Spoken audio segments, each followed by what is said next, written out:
Na semana passada, assomei a esta tribuna para compartilhar com os estimados colegas minha satisfação e esperança ante a imediata retomada da atuação de nosso Parlamento para enfrentarmos de vez as inadiáveis reformas em matéria eleitoral, política e partidária. Hoje trago a este plenário igual satisfação, a esperança sem esconder, no entanto, certo grau de inquietude ao abordar, o não menos importante, o tema reforma tributária. É unânime a sensação de injustiça diante da insana carga de impostos que chegou a quase 1 trilhão e 300 bilhões de reais no ano passado, 16% a mais que o exercício anterior, e com inequívoca previsão de aumento para este ano de 2011. Mal o ano se inicia, já vamos nós chegando perto de 200 bilhões de impostos arrecadados. Isto significa, senador Bento Lira, senador Paulo Paim, cerca de 160 milhões por hora, ou 43 milhões de mil reais por segundo, sejam sem que o brasileiro veja nem de longe a contrapartida da qualidade dos serviços públicos que lhe são prestados. Segundo cálculos da Associação Comercial de São Paulo e do Instituto Brasileiro de Planejamento Tributário, a cifra arrecadada neste período de menos de 2 meses corresponde a aproximadamente 330 milhões de salários mínimos.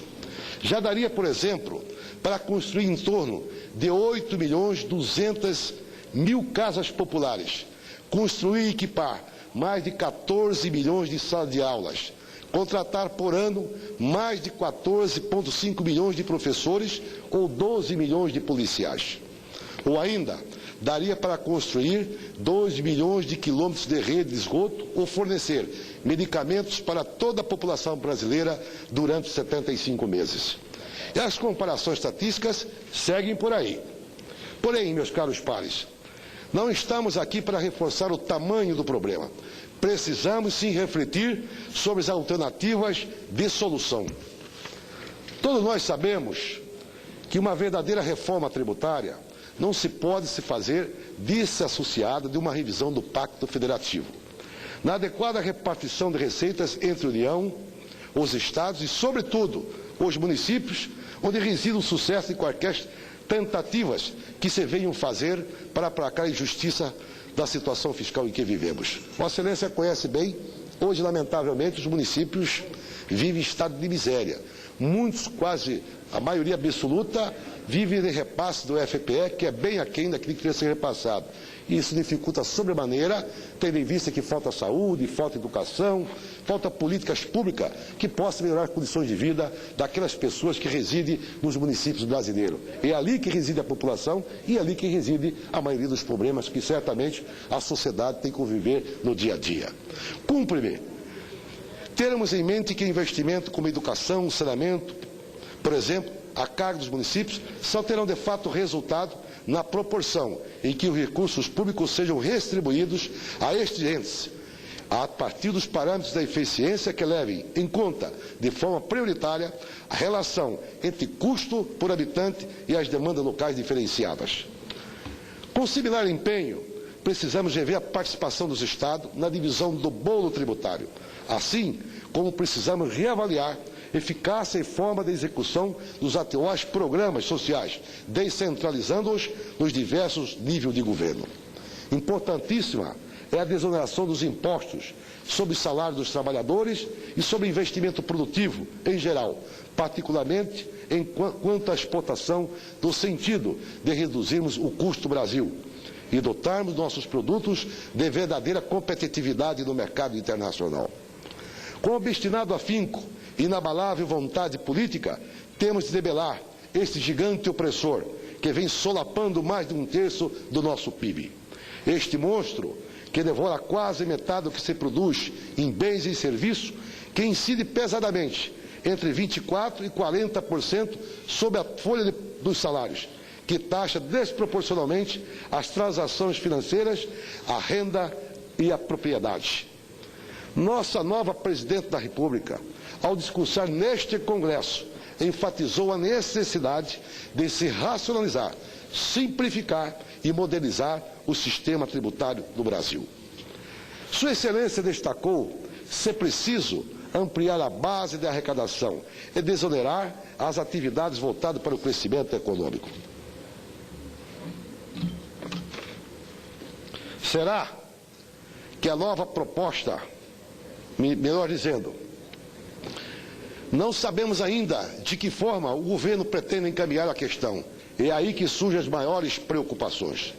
Será que o Planalto aproveitará a PEC 233, encaminhada pelo Executivo em 2008, cujo substitutivo foi aprovado pela Comissão Especial, ora se acha pendente da liberação pelo plenário da Câmara, para que nela se promovam as alterações dos pontos nevrálgicos?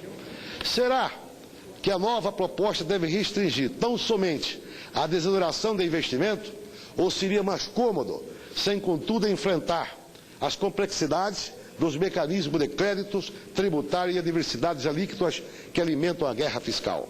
Será que seremos capazes de oferecer ao país um modelo que é realmente justo, eficaz, desburocratizado, que de fato reduza a disparidade de tratamentos e traga reais benefícios ao contribuinte? Eis o grande desafio. É claro que não podemos esperar consenso em matéria tão polêmica. Tampouco podemos permitir, com excesso de cautela, quanto ao dissenso nos leva ao imobilismo ou leniências, ante a um eventual aliciamento de nossa consciência ética, em favor de mudanças tópicas apenas para maquiar, manipular ou escamotear do eleitorado o aprofundamento do fosso das desigualdades. Por isso, eu creio que, além de revermos o Pacto Federativo, devemos debruçar sobre os debates em torno da unificação das legislações estaduais, da criação do IVA, do Imposto sobre Adicionado Federal, da desoneração de alimentos, dos produtos de higiene, limpeza e de consumo popular, com excedente da arrecadação da incorporação da atual CSLL, a contribuição social sobre o lucro líquido, da implantação do imposto sobre grandes fortunas, além do aproveitamento das principais ideias contido no vasto universo de mais uma centena de projetos que hoje tramitam nas duas casas legislativas acerca desses temas. Segundo a Federação do Comércio do meu estado de Mato Grosso, 40% em média dos preços cobrados no balcão refere-se aos impostos. Para subsidiar nosso debate, na busca pelo entendimento em prol da construção do melhor sistema que nos seja possível adotar, cabe levarmos em conta, além de tudo, o que foi dito, o impacto de medidas que viemos a propor em suas relações diretas com temas cruciais, e elas vinculadas, dentre os quais destaco a revisão do critério do rateio do FPE, o Fundo de Participação dos Estados e do Distrito Federal, o exame de critérios do rateio dos royalties do pré-sal, das formas de compensação da desoneração do ICMS aos Estados exportadores e a regulamentação do artigo 91 do ato das disposições transitórias, em particular quanto à apreciação do PL 305/2006, que dispõe sobre a entrega de recursos da União para os Estados. Além da revisão da Lei Geral, da microempresa e do pequeno porte. Tudo isso é insumo de grande valia que produzamos as alternativas do âmbito da reforma tributária que hoje se impõe. Firme no propósito de fazer valer nossos mandatos, devemos acabar com as 61 modalidades de impostos, taxas, contribuições que vêm sendo cobrados da sociedade produtiva nacional. Devemos acabar com o cruel confisco de 148 dias de suor do trabalhador brasileiro para quitar seus impostos a cada ano. A reforma tributária que a sociedade nos pede não é aquela que mais facilita os administradores dos governos. É a urgente mudança que a sociedade nos pede. Não é aquela que mais rende votos à classe política e nem aquela que mais poupa os setores empresariais e industriais, deixando o grosso da conta para o consumidor final. A verdadeira reforma pela qual a sociedade anseia, que de nós justificadamente exige e espera, é aquela que se reverte de forma incontestável e insofismável em benefício final do povo, para que todos venham a contribuir na justa medida de suas capacidades e a receber na justa medida das suas necessidades. Que Deus nos inspire para tanto, pois só alcançaremos o equilíbrio do ideal democrático e da justiça social que queremos ver o nosso Brasil. Portanto, senhor presidente, são as minhas palavras em relação à minha convicção, em relação à reforma tributária que há muito tempo a sociedade brasileira sonha, não só o trabalhador, como também o setor produtivo desse país. É um dos países, senador João Galdino, que tem a maior carga tributária do planeta, que se pratica e cobra os juros mais altos do planeta. Juros mais altos são poucos os países, acho que é só a Turquia e mais um ou outro que cobra mais caro.